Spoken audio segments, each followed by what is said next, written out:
Eusko Jaurlaritzak aurkeztu duen Osakidetzarako lan eskaintza publiko berriak euskaldungoa eta euskaldintza aztoratu du berriro. Izan ere, jakingo duzuenez, Jaurlaritzaren asmoa da euskarari proba horietan ematen zitzaion garrantzia gutxitzea.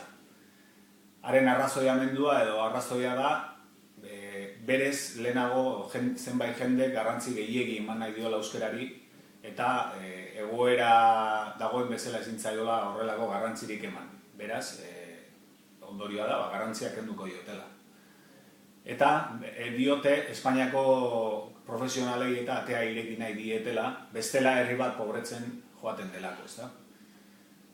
Argumento horren funts guztia eroriten da galdera hau eginez. Zergatik ez zabaldu bakarrik Espainiakoei, zergatik ez zabaldu atea Europa eta mundu osoko profesionalei atea, bain zuzen ere profesionalei hoiek Osakidetzan lan egiteko derrigorrezkoa dutelako gaztelania jakitea.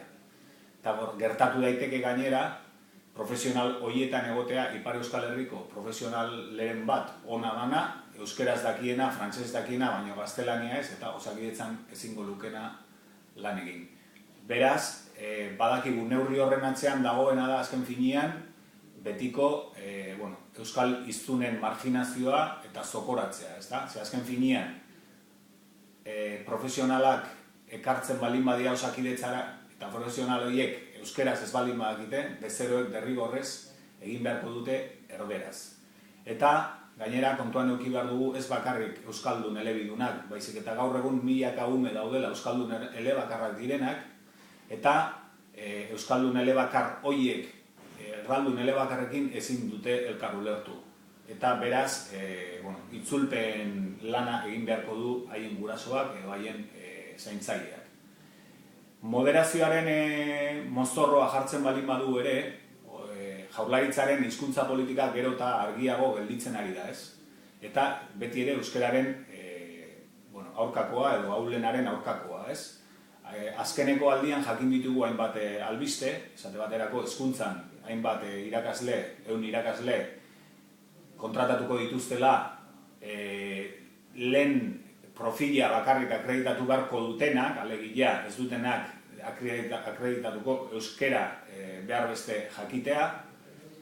Bestetik Osakidetzan jakin dugun horrez gain lehenagotik ere bagenituen albisteak, adibidez kalitate kontroletik kanpo kendu zutela euskeraren gaia. Merkataritza gune handietan multa jartzeko aukera zabaldu zuten aurreko dekretua baliogabetu egin dute, eta beraz gaur egun euskera erabiltzen ez duten merkataritza gune handiek jarraitu ahal izango dute lehen bezala erderaz funtzionatzen inungo ohartarazpenik edo zigorrik gabe, eta bar, eta bar, eta bar.